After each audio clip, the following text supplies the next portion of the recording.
The Adventures of Sherlock Holmes. A Scandal in Bohemia. To Sherlock Holmes, she is always the woman. I have seldom heard him mention her under any other name. In his eyes she eclipses and predominates the whole of her sex. It was not that he felt any emotion akin to love for Irene Adler. All emotions, and that one particularly, were abhorrent to his cold, precise, but admirably balanced mind. He was, I take it, the most perfect reasoning and observing machine that the world has seen. But as a lover he would have placed himself in a false position. He never spoke of the softer passions, save with a gibe and a sneer.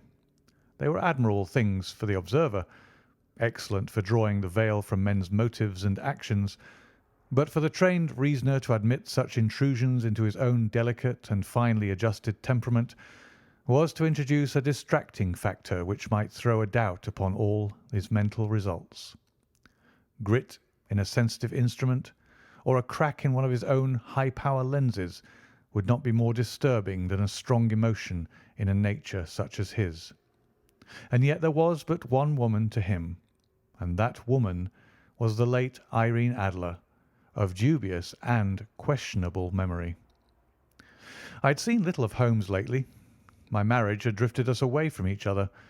My own complete happiness and the home-centred interests which rise up around the man who first finds himself master of his own establishment were sufficient to absorb all my attention, while Holmes, who loathed every form of society with his whole Bohemian soul, remained in our lodgings in Baker Street, buried among his old books, and alternating from week to week between cocaine and ambition, the drowsiness of the drug and the fierce energy of his own keen nature. He was still as ever deeply attracted by the study of crime, and occupied his immense faculties and extraordinary powers of observation in following out those clues and clearing up those mysteries which had been abandoned as hopeless by the official police. From time to time I heard some vague account of his doings, of his summons to Odessa in the case of the Trepoff murder, of his clearing up of the singular tragedy of the Atkinson brothers at Trincomalee, and finally of the mission which he had accomplished so delicately and successfully for the reigning family of Holland. Beyond these signs of his activity, however, which I merely shared with all the readers of the daily press, I knew little of my former friend and companion. One night, it was on the 20th of March, 1888, I was returning from a journey to a patient, for I had now returned to civil practice, when my way led me through Baker Street.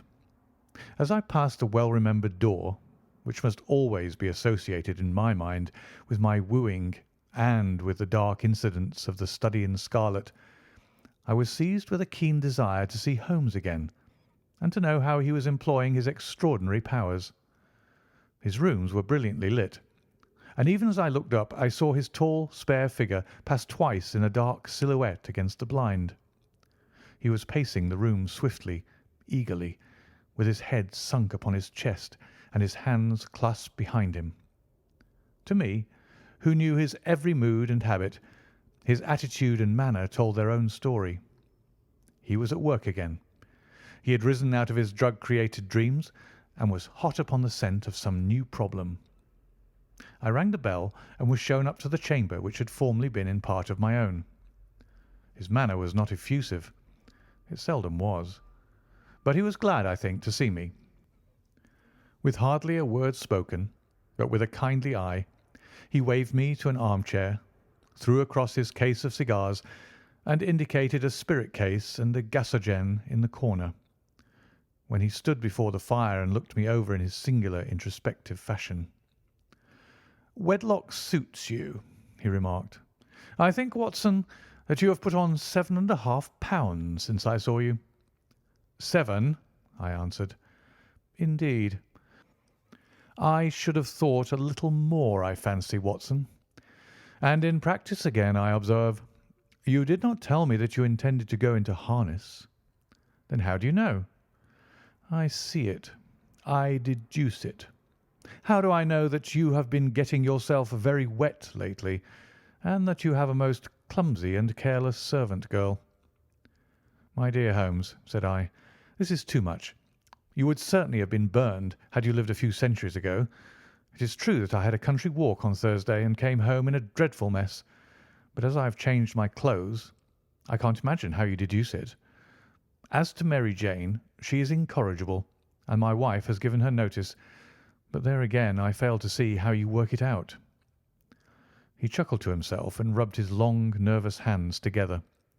"It is simplicity itself," said he. "My eyes tell me that on the inside of your left shoe, just where the firelight strikes it, the leather is scored by 6 almost parallel cuts. Obviously they have been caused by someone who has very carelessly scraped around the edges of the sole in order to remove crusted mud from it. Hence you see my double deduction that you had been out in vile weather, and that you had a particularly malignant, boot-slitting specimen of the London slavey.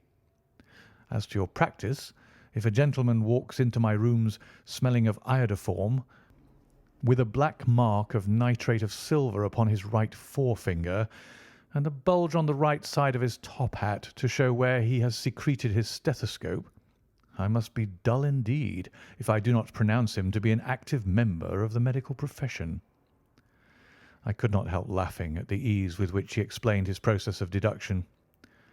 "When I hear you give your reasons," I remarked, "the thing always appears to me so ridiculously simple that I could easily do it myself, though at each successive instance of your reasoning I am baffled until you explain your process. And yet I believe that my eyes are as good as yours." "Quite so," he answered, lighting a cigarette and throwing himself down into an armchair. "You see, but you do not observe. The distinction is clear. For example, you have frequently seen the steps which lead up from the hall to this room?" "Frequently." "How often?"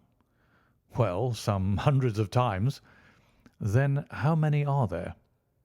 "How many? I don't know." "Quite so.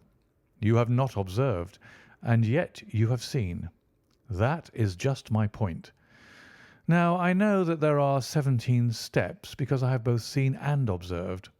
By the way, since you are interested in these little problems, and since you are good enough to chronicle one or two of my trifling experiences, you may be interested in this." He threw over a sheet of thick pink-tinted notepaper which had been lying upon the table. "It came by the last post," said he. "Read it aloud." The note was undated and without either signature or address. "There will call upon you tonight at 7:45, it said, "a gentleman who desires to consult you upon a matter of the very deepest moment. Your recent services to one of the royal houses of Europe have shown that you are one who may safely be trusted with matters which are of an importance which can hardly be exaggerated. This account of you we have from all quarters received. Be in your chamber, then, at that hour, and do not take it amiss if your visitor wear a mask." "This is indeed a mystery," I remarked. "What do you imagine that it means?" "I have no data yet. It is a capital mistake to theorize before one has data. Insensibly one begins to twist facts to suit theories, instead of theories to suit facts. But the note itself, what do you deduce from it?" I carefully examined the writing and the paper upon which it was written. "The man who wrote it was presumably well-to-do," I remarked, endeavouring to imitate my companion's processes. "Such paper could not be bought under half-a-crown a packet. It is peculiarly strong and stiff." "Peculiar. That is the very word," said Holmes. "It is not an English paper at all. Hold it up to the light." I did so and saw a large E with a small g, a P and a large G with a small t woven into the texture of the paper. "What do you make of that?" asked Holmes. "The name of the maker, no doubt, or his monogram, rather?" "Not at all. The G with the small t stands for Gesellschaft, which is the German for company. It is a customary contraction, like our Co. P, of course, stands for papier. Now for the E.G. Let us glance at our Continental Gazetteer. He took down a heavy brown volume from his shelves. Eglo, Eglonitz. Here we are. Egria. It is in a German-speaking country in Bohemia, not far from Carlsbad. Remarkable as being the scene of the death of Wallenstein, and for its numerous glass factories and paper mills. Aha, my boy, what do you make of that? His eyes sparkled, and he sent up a great blue triumphant cloud from his cigarette. The paper was made in Bohemia, I said. Precisely. And the man who wrote the note is a German. Do you note the peculiar construction of the sentence? This account of you we have from all quarters received. A Frenchman or Russian could not have written that. It is the German who is so uncourteous to his verbs. It only remains, therefore, to discover what is wanted by this German who writes upon Bohemian paper and prefers wearing a mask to showing his face. And here he comes, if I am not mistaken, to resolve all our doubts. As he spoke, there was the sharp sound of horses' hoofs and grating wheels against the curb, followed by a sharp pull at the bell. Holmes whistled. "A pair, by the sound," said he. "Yes," he continued, glancing out of the window. "A nice little brougham, and a pair of beauties. 150 guineas apiece. There's money in this case, Watson, if there's nothing else." "I think that I'd better go, Holmes." "Not a bit, Doctor. Stay where you are. I am lost without my Boswell, and this promises to be interesting. It would be a pity to miss it." "But your client?" "Never mind him. I may want your help, and so may he. Here he comes. Sit down in that armchair, Doctor, and give us your best attention." A slow and heavy step, which had been heard upon the stairs and in the passage, paused immediately outside the door. Then there was a loud and authoritative tap. "Come in," said Holmes. A man entered who could hardly have been less than 6 feet 6 inches in height, with the chest and limbs of a Hercules. His dress was rich, with a richness which would, in England, be looked upon as akin to bad taste. Heavy bands of astrakhan were slashed across the sleeves and fronts of his double-breasted coat, while the deep blue cloak, which was thrown over his shoulders, was lined with flame-coloured silk and secured at the neck with a brooch which consists of a single flaming beryl.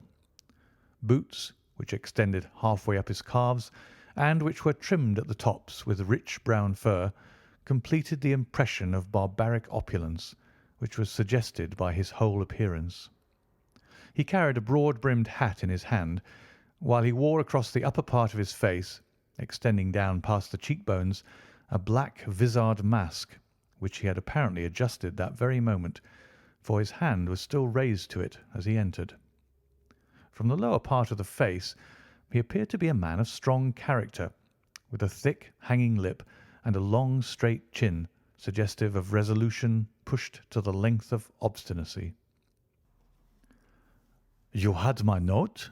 he asked with a deep, harsh voice and a strongly marked German accent. "I told you that I would call." He looked from one to the other of us, as if uncertain which to address. "Pray take a seat," said Holmes.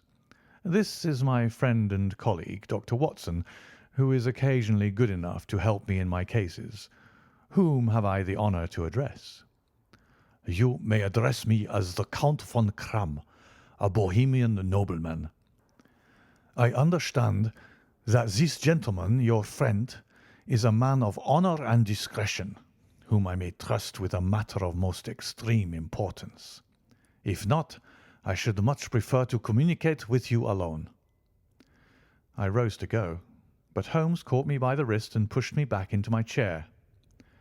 "It is both or none," said he. "You may say before this gentleman anything which you may say to me." The Count shrugged his broad shoulders. "Then I must begin," said he, "by binding you both to absolute secrecy for 2 years. At the end of that time the matter will be of no importance, At present, it is not too much to say that it is of such weight it may have an influence upon European history." "I promise," said Holmes. "And I." "You will excuse this mask," continued our strange visitor. "The august person who employs me wishes his agent to be unknown to you, and I may confess at once that the title by which I have just called myself is not exactly my own." "I was aware of it," said Holmes dryly. "The circumstances are of great delicacy, and every precaution has to be taken to quench what might grow to be an immense scandal and seriously compromise one of the reigning families of Europe. To speak plainly, the matter implicates the great house of Ormstein, hereditary kings of Bohemia." "I was also aware of that," murmured Holmes, settling himself down in his armchair and closing his eyes. Our visitor glanced with some apparent surprise at the languid, lounging figure of the man who had been no doubt depicted to him as the most incisive reasoner and most energetic agent in Europe. Holmes slowly reopened his eyes and looked impatiently at his gigantic client. "If your Majesty would condescend to state your case," he remarked, "I should be better able to advise you." The man sprang from his chair and paced up and down the room in an uncontrollable agitation. Then, with a gesture of desperation, he tore the mask from his face and hurled it upon the ground. "You are right," he cried. "I am the king. Why should I attempt to conceal it?" "Why, indeed?" murmured Holmes. "Your Majesty had not spoken before I was aware that I was addressing Wilhelm Gottsreich Sigismund von Ormstein, Grand Duke of Cassel-Felstein and hereditary King of Bohemia." "But you can understand," said our strange visitor, sitting down once more and passing his hand over his high white forehead. "You can understand that I am not accustomed to doing such business in my own person. Yet the matter was so delicate that I could not confide it to an agent without putting myself in his power. I have come incognito from Prague for the purpose of consulting you." "Then pray consult," said Holmes, shutting his eyes once more. "The facts are briefly these. Some 5 years ago, during a lengthy visit to Warsaw, I made the acquaintance of the well-known adventuress Irene Adler. The name is no doubt familiar to you." "Kindly look her up in my index, Doctor," murmured Holmes, without opening his eyes. For many years he had adopted a system of docketing all paragraphs concerning men and things, so that it was difficult to name a subject or a person on which he could not at once furnish information. In this case I found her biography sandwiched in between that of a Hebrew rabbi and that of a staff commander who had written a monograph upon the deep-sea fishes. "Let me see," said Holmes. Born in New Jersey in the year 1858, contralto. La Scala. Prima donna Imperial Opera of Warsaw. Yes. Retired from operatic stage. Living in London. Quite so. Your Majesty, as I understand, became entangled with this young person, wrote her some compromising letters, and is now desirous of getting those letters back." "Precisely so. But how?" "Was there a secret marriage?" "None." "No legal papers or certificates?" "None." "Then I fail to follow your Majesty. If this young person should produce her letters for blackmailing or other purposes, how is she to prove their authenticity?" "There is the writing." "Poor forgery." "My private notepaper." "Stolen." "My own seal." "Imitated." "My photograph." "Bought." "We were both in the photograph." "Oh dear. That is very bad. Your Majesty has indeed committed an indiscretion." "I was mad, insane." "You have compromised yourself seriously." "I was only Crown Prince then. I was young. I am but 30 now." "It must be recovered." We have tried and failed." "Your Majesty must pay. It must be bought." "She will not sell." "Stolen, then?" "5 attempts have been made. Twice burglars in my pay ransacked her house. Once we diverted her luggage when she travelled. Twice she has been waylaid. There has been no result." "No sign of it?" "Absolutely none." Holmes laughed. "It is quite a pretty little problem," said he. "But a very serious one to me," returned the king reproachfully. "Very, indeed. And what does she propose to do with the photograph?" "To ruin me." "But how?" "I am about to be married." "So I have heard." "To Clotilde Lothman von Saxe-Meiningen, second daughter of the King of Scandinavia.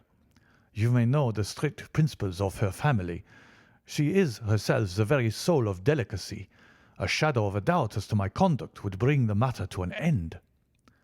"And Irene Adler?" "Threatens to send them the photograph.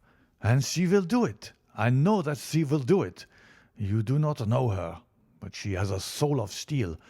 She has the face of the most beautiful of women and the mind of the most resolute of men. Rather than I should marry another woman, there are no lengths to which she would not go. None."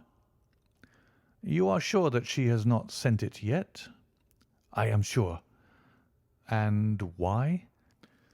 "Because she has said that she would send it on the day when the betrothal was publicly proclaimed. That will be next Monday." "Oh, then we have 3 days yet," said Holmes with a yawn. "That's very fortunate, as I have 1 or 2 matters of importance to look into just at present. Your Majesty will, of course, stay in London for the present?" "Certainly. You will find me at the Langham under the name of the Count von Kramm." "Then I shall drop you a line to let you know how we progress." "Pray do so. I shall be all anxiety." "Then, as to money?" "You have carte blanche." "Absolutely?" "I tell you that I would give one of the provinces of my kingdom to have that photograph." "And for present expenses?" The king took a heavy chamois leather bag from under his cloak and laid it on the table. "There are £300 in the gold and 700 in notes," he said. Holmes scribbled a receipt upon a sheet of his notebook and handed it to him.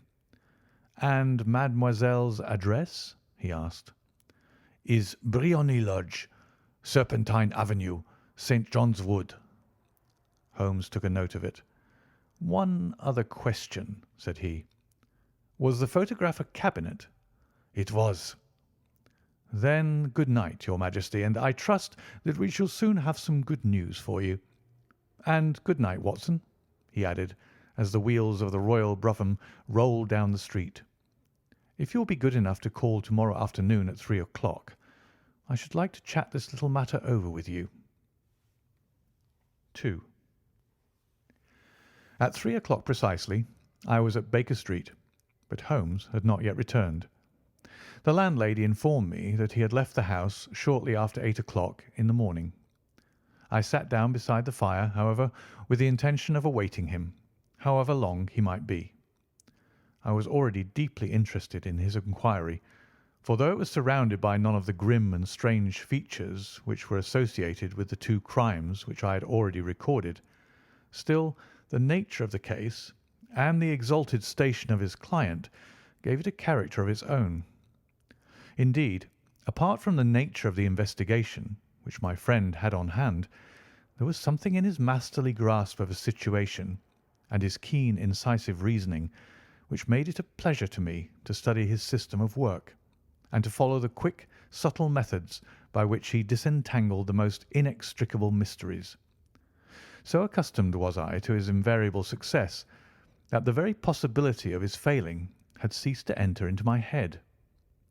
It was close upon 4 before the door opened, and a drunken-looking groom, ill-kempt and side-whiskered, with an inflamed face and disreputable clothes, walked into the room. Accustomed as I was to my friend's amazing powers in the use of disguises, I had to look 3 times before I was certain that it was indeed he. With a nod, he vanished into the bedroom, whence he emerged in 5 minutes, tweed-suited and respectable, as of old. Putting his hands into his pockets, he stretched out his legs in front of the fire and laughed heartily for some minutes. "Well, really," he cried, and then he choked and laughed again until he was obliged to lie back, limp and helpless, in the chair. "What is it?" "It's quite too funny. I am sure you could never guess how I employed my morning or what I ended by doing." "I can't imagine. I suppose that you have been watching the habits and perhaps the house of Miss Irene Adler." "Quite so. But the sequel was rather unusual. I will tell you, however. I left the house a little after 8 o'clock this morning in the character of a groom out of work. There is a wonderful sympathy and freemasonry among horsey men. Be one of them, and you will know all that there is to know. I soon found Briony Lodge. 'Tis a bijou villa with a garden at the back, but built out in front right up to the road, 2 stories. Chubb lock to the door, large sitting room on the right side, well furnished, with long windows almost to the floor, and those preposterous English window fasteners which a child could open. Behind there was nothing remarkable, save that the passage window could be reached from the top of the coach house. I walked round it and examined it closely from every point of view, but without noting anything else of interest. I then lounged down the street and found, as I expected, that there was a mews in a lane which runs down by one wall of the garden. I lent the ostlers a hand in rubbing down their horses, and received in exchange 2d, a glass of half and half, 2 fills of shag tobacco, and as much information as I could desire about Miss Adler, to say nothing of half a dozen other people in the neighbourhood in whom I was not the least interested, but whose biographies I was compelled to listen to. "And what of Irene Adler?" I asked. "Oh, she has turned all the men's heads down in that part. She is the daintiest thing under a bonnet on this planet. So say the Serpentine Mews to a man. She lives quietly, sings at concerts, drives out at 5 every day, and returns at 7 sharp for dinner. Seldom goes out at other times, except when she sings. Has only 1 male visitor, but a good deal of him. He is dark, handsome, and dashing, never calls less than once a day, and often twice. He is a Mr. Godfrey Norton of the Inner Temple. See the advantages of a cabman as a confidant. They had driven him home a dozen times from Serpentine Mews, and knew all about him. When I had listened to all they had to tell, I began to walk up and down near Briony Lodge once more, and to think over my plan of campaign. This Godfrey Norton was evidently an important factor in the matter. He was a lawyer.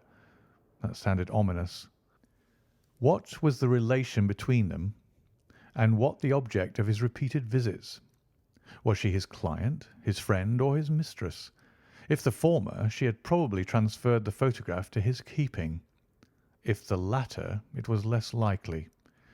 On the issue of this question depended whether I should continue my work at Briony Lodge, or turn my attention to the gentlemen's chambers in the Temple.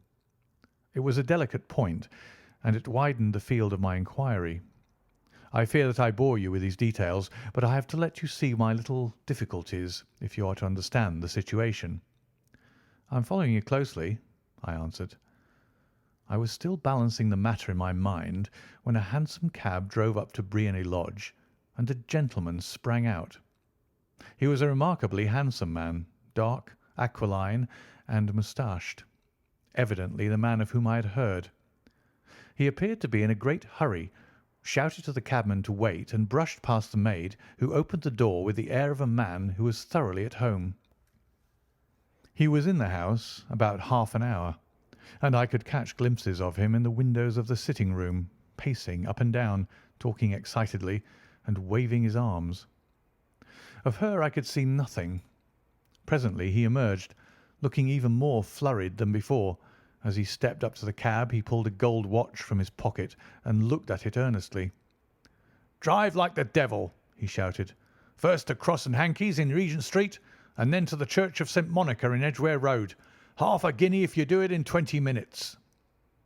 Away they went, and I was just wondering whether I should not do well to follow them when up the lane came a neat little landau. The coachman, with his coat only half buttoned, and his tie under his ear, while all the tags of his harness were sticking out of the buckles. It hadn't pulled up before she shot out of the hall door and into it. I only caught a glimpse of her at the moment, but she was a lovely woman, with a face that a man might die for. "The Church of St. Monica, John," she cried, "and half a sovereign if you reach it in 20 minutes." This was quite too good to lose, Watson. I was just balancing whether I should run for it or whether I should perch behind her landau when a cab came through the street. The driver looked twice at such a shabby fare, but I jumped in before he could object. "The Church of St. Monica," said I, "and half a sovereign if you reach it in 20 minutes." It was 25 minutes to 12, and of course it was clear enough what was in the wind. My cabby drove fast. I don't think I ever drove faster, but the others were there before us. The cab and the landau with their steaming horses were in front of the door when I arrived. I paid the man and hurried into the church. There was not a soul there save the two whom I had followed and a surpliced clergyman who seemed to be expostulating with them. They were all three standing in a knot in front of the altar. I lounged up the side aisle like any other idler who has dropped into a church. Suddenly, to my surprise, the three at the altar faced round to me, and Godfrey Norton came running as hard as he could towards me. "Thank God!" he cried. "You'll do. Come, come." "What then?" I asked. "Come, man, come. Only 3 minutes, or it won't be legal." I was half dragged up to the altar, and before I knew where I was, I found myself mumbling responses which were whispered in my ear, and vouching for things of which I knew nothing, and generally assisting in the secure tying up of Irene Adler, spinster, to Godfrey Norton, bachelor. It was all done in an instant, and there was the gentleman thanking me on the one side, and the lady on the other, while the clergyman beamed on me in front. It was the most preposterous position in which I have ever found myself in my life, and it was the thought of it that started me laughing just now. It seems that there had been some informality about their licence, that the clergyman absolutely refused to marry them without a witness of some sort, and that my lucky appearance saved the bridegroom from having to sally out into the streets in search of a best man. The bride gave me a sovereign, and I mean to wear it on my watch chain in memory of the occasion. "This is a very unexpected turn of affairs," said I. "And what then?" "Well, I found my plans were seriously menaced. It looked as if the pair might take an immediate departure, and so necessitate very prompt and energetic measures on my part. At the church door, however, they separated, he driving back to the Temple, and she to her own house. "I shall drive out in the park at 5 as usual," she said as she left him. I heard no more. They drove away in different directions, and I went off to make my own arrangements. "Which are?" "Some cold beef and a glass of beer," he answered, ringing the bell. "I have been too busy to think of food, and I am likely to be busier still this evening. By the way, Doctor, I shall want your cooperation." "I shall be delighted." "You don't mind breaking the law?" "Not in the least." "Nor running a chance of arrest?" "Not in a good cause." "Oh, the cause is excellent." "Then I am your man." "I was sure that I might rely on you." "But what is it you wish?" "When Mrs. Turner has brought in the tray, I will make it clear to you. Now," he said, as he turned hungrily on the simple fare that our landlady had provided, "I must discuss it while I eat, for I have not much time. It is nearly 5 now. In 2 hours we must be on the scene of action. Miss Irene, or Madam, rather, returns from her drive at 7. We must be at Briony Lodge to meet her." "And what then?" "You must leave that to me. I have already arranged what is to occur. There is only one point on which I must insist. You must not interfere. Come what may, you understand." "I am to be neutral?" to do nothing whatever. There will probably be some small unpleasantness. Do not join in it. It will end in my being conveyed into the house. 4 or 5 minutes afterwards the sitting-room window will open. You are to station yourself close to that open window. Yes. You are to watch me, for I will be visible to you. Yes. And when I raise my hand, so, you will throw into the room what I give you to throw, and will at the same time raise the cry of fire. You quite follow me? Entirely. It is nothing very formidable, he said, taking a long cigar-shaped roll from his pocket. It is an ordinary plumber's smoke rocket, fitted with a cap at either end to make it self-lighting. Your task is confined to that. When you raise your cry of fire, it will be taken up by quite a number of people. You may then walk to the end of the street, and I will rejoin you in 10 minutes. I hope that I have made myself clear. I am to remain neutral, to get near the window, to watch you, and at the signal to throw in this object, then to raise the cry of fire, and to wait you at the corner of the street. Precisely. Then you may entirely rely on me. That is excellent. I think, perhaps, it is almost time that I prepare for the new role I have to play. He disappeared into his bedroom and returned in a few minutes in the character of an amiable and simple-minded nonconformist clergyman. His broad black hat, his baggy trousers, his white tie, his sympathetic smile, and general look of peering and benevolent curiosity was such as Mr. John Hare alone could have equalled. It was not merely that Holmes changed his costume. His expression, his manner, his very soul seemed to vary with every fresh part that he assumed. The stage lost a fine actor, even as science lost an acute reasoner when he became a specialist in crime. It was 6:15 when we left Baker Street, and it still wanted 10 minutes to the hour when we found ourselves in Serpentine Avenue. It was already dusk, and the lamps were just being lighted as we paced up and down in front of Briony Lodge, waiting for the coming of its occupant.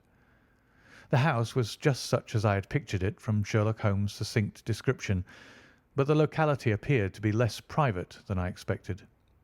On the contrary, for a small street in a quiet neighbourhood, it was remarkably animated. There was a group of shabbily dressed men smoking and laughing in a corner, a scissors grinder with his wheel, 2 guardsmen who were flirting with a nurse girl, and several well-dressed young men who were lounging up and down with cigars in their mouths. "You see," remarked Holmes, as we paced to and fro in front of the house, "this marriage rather simplifies matters. The photograph becomes a double-edged weapon now.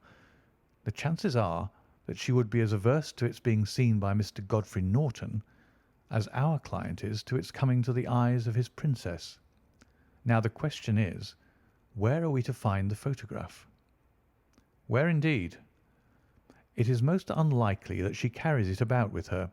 It is cabinet size, too large for easy concealment about a woman's dress. She knows that the king is capable of having her waylaid and searched. 2 attempts of the sort have already been made.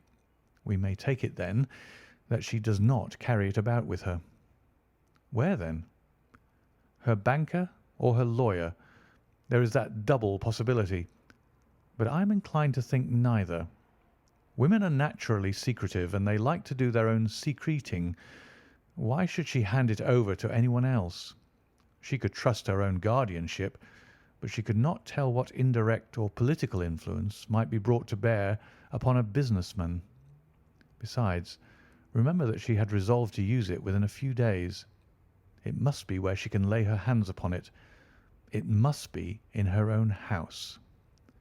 "But it has twice been burgled." "They do not know how to look." "But how will you look?" "I will not look." "What then?" "I will get her to show me." "But she will refuse." "She will not be able to. But I hear the rumble of wheels. It is her carriage. Now carry out my orders to the letter." As he spoke, the gleam of the sidelights of a carriage came round the curve of the avenue. It was a smart little landau which rattled up to the door of Briony Lodge. As it pulled up, one of the loafing men at the corner dashed forward to open the door in the hope of earning a copper, but was elbowed away by another loafer who had rushed up with the same intention. A fierce quarrel broke out, which was increased by the two guardsmen who took sides with one of the loungers and by the scissors grinder who was equally hot upon the other side. A blow was struck, and in an instant the lady who had stepped from her carriage was the centre of a little knot of flushed and struggling men who struck savagely at each other with their fists and sticks. Holmes dashed into the crowd to protect the lady, but just as he reached her, he gave a cry and dropped to the ground with the blood running freely down his face. At his fall, the guardsmen took to their heels in one direction and the loungers in the other, while a number of better-dressed people, who had watched the scuffle without taking part in it, crowded in to help the lady and to attend to the injured man. Irene Adler, as I will still call her, had hurried up the steps, but she stood at the top with her superb figure outlined against the lights of the hall, looking back into the street. "Is the poor gentleman much hurt?" she asked. "He is dead," cried several voices. "No, no, there's life in him," shouted another. "But he'll be gone before you can get him to hospital." "He's a brave fellow," said a woman. "They would have had the lady's purse and watch if it hadn't been for him. They were a gang, and a rough one, too. Ah, he's breathing now." "He can't lie in the street. May we bring him in, ma'am?" "Surely. Bring him into the sitting-room. There's a comfortable sofa. This way, please." Slowly and solemnly he was borne into Briony Lodge and laid out in the principal room, while I still observed the proceedings from my post by the window. The lamps had been lit, but the blinds had not been drawn, so that I could see Holmes as he lay upon the couch. I do not know whether he was seized with compunction at that point for the part he was playing, but I know that I never felt more heartily ashamed of myself in my life than when I saw the beautiful creature against whom I was conspiring, or the grace and kindliness with which she waited upon the injured man. And yet it would be the blackest treachery to Holmes to draw back now from the part which he had entrusted to me. I hardened my heart and took the smoke rocket from under my ulster. After all, I thought, we're not injuring her. We are but preventing her from injuring another. Holmes had sat upon the coach, and I saw him motion like a man who is in need of air. A maid rushed across and threw open the window. At the same instant I saw him raise his hand, and at the signal I tossed my rocket into the room with a cry of "Fire!" The word was no sooner out of my mouth than the whole crowd of spectators, well dressed and ill, gentlemen, ostlers, and servant maids, joined in a general shriek of "Fire!" Thick clouds of smoke curled through the room and out at the open window. I caught a glimpse of rushing figures, and a moment later the voice of Holmes from within, assuring them that it was a false alarm. Slipping through the shouting crowd, I made my way to the corner of the street, and in 10 minutes was rejoiced to find my friend's arm in mine and to get away from the scene of uproar. He walked swiftly and in silence for some few minutes until we had turned down one of the quiet streets which led towards the Edgware Road. "You did it very nicely, Doctor," he remarked. "Nothing could have been better. It is all right." "You have the photograph?" "I know where it is." "And how did you find out?" "She showed me, as I told you she would." "I'm still in the dark." "I do not wish to make a mystery," said he, laughing. "The matter was perfectly simple. You, of course, saw that everyone in the street was an accomplice. They were all engaged for the evening." "I guessed as much." "Then, when the row broke out, I had a little moist red paint in the palm of my hand. I rushed forward, fell down, clapped my hand to my face, and became a piteous spectacle. It is an old trick." "That also I could fathom." "Then they carried me in. She was bound to have me in. What else could she do? And into her sitting-room, which was the very room which I suspected. It lay between that and her bedroom, and I was determined to see which. They laid me on a couch. I motioned for air. They were compelled to open the window, and you had your chance." How did that help you? It was all important. When a woman thinks that her house is on fire, her instinct is at once to rush to the thing which she values most. It is a perfectly overpowering impulse, and I have more than once taken advantage of it. In the case of the Darlington substitution scandal, it was of use to me, and also in the Arnsworth Castle business. A married woman grabs at her baby, an unmarried one reaches for her jewel box. Now it was clear to me that our lady of to-day had nothing in the house more precious to her than what we are in quest of. She would rush to secure it. The alarm of fire was admirably done. The smoke and shouting were enough to shake nerves of steel. She responded beautifully. The photograph is in a recess behind a sliding panel just above the right bell pull. She was there in an instant, and I caught a glimpse of it as she half drew it out. When I cried out that it was a false alarm, she replaced it, glanced at the rocket, rushed from the room, and I have not seen her since. I rose and, making my excuses, escaped from the house. I hesitated whether to attempt to secure the photograph at once, but the coachman had come in, and as he was watching me narrowly, it seemed safer to wait. A little over-precipitance may ruin all. "And now?" I asked. "Our quest is practically finished. I shall call with the King tomorrow, and with you if you care to come with us. We will be shown into the sitting-room to wait for the lady, but it is probable that when she comes she may find neither of us nor the photograph. It might be a satisfaction to His Majesty to regain it with his own hands." "And when will you call?" "At 8 in the morning. She will not be up, so that we shall have a clear field. Besides, we must be prompt, for this marriage may mean a complete change in her life and habits. I must wire to the King without delay." We had reached Baker Street and had stopped at the door.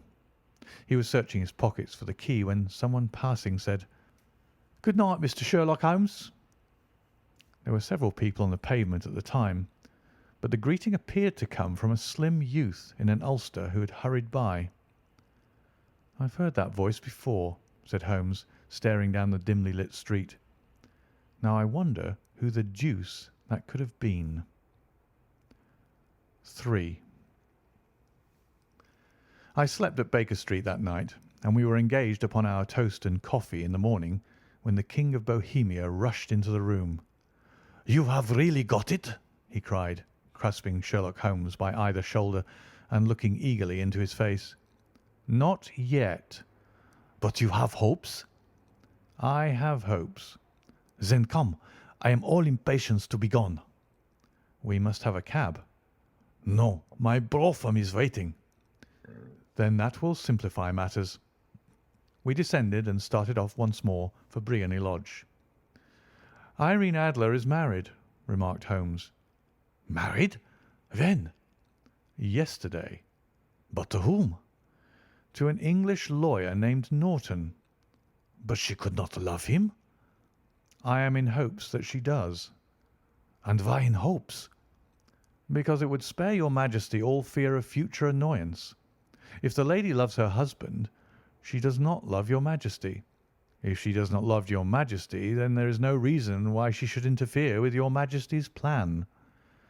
"It is true, and yet, well, I wish she had been of my own station. What a queen she would have made!" He relapsed into a moody silence, which was not broken until we drew up in Serpentine Avenue. The door of Briony Lodge was open, and an elderly woman stood upon the steps. She watched us with a sardonic eye as we stepped from the brougham. "Mr. Sherlock Holmes, I believe," said she. "I am Mr. Holmes," answered my companion, looking at her with a questioning and rather startled gaze. "Indeed. My mistress told me that you were likely to call. She left this morning with her husband by the 5:15 train from Charing Cross for the Continent."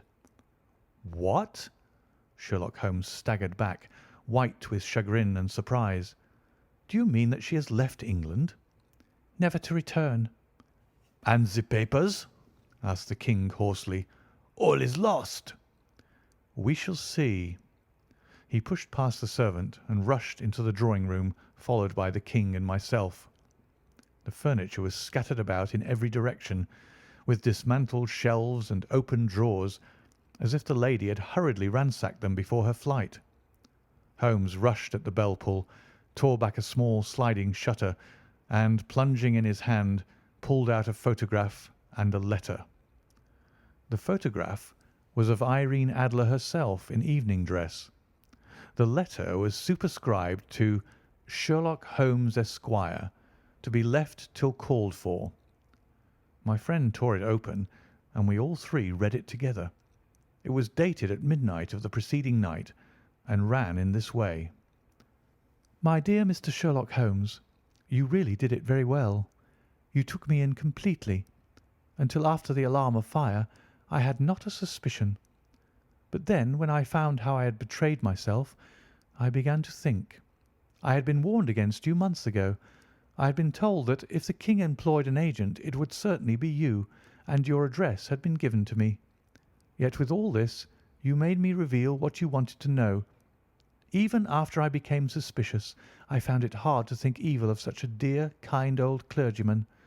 But you know, I have been trained as an actress myself. Male costume is nothing new to me. I often take advantage of the freedom which it gives. I sent John the coachman to watch you, ran upstairs, got into my walking clothes, as I call them, and came down just as you departed. Well, I followed you to your door, and so made sure that I was really an object of interest to the celebrated Mr. Sherlock Holmes. Then I rather imprudently wished you good night, and started for the Temple to see my husband. We both thought the best resource was flight, when pursued by so formidable an antagonist, so you will find the nest empty when you call to-morrow.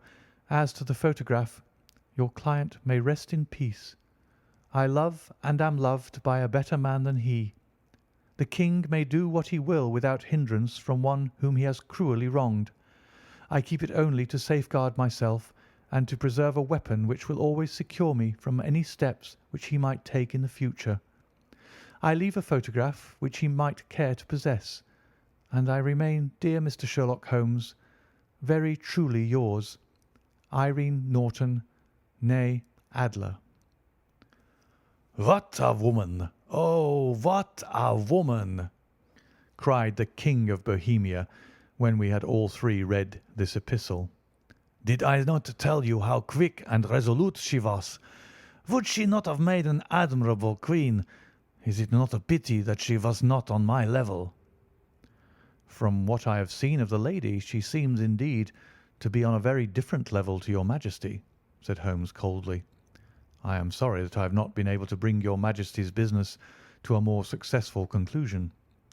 "On the contrary, my dear sir," cried the King, "nothing could be more successful. I know that her word is inviolate.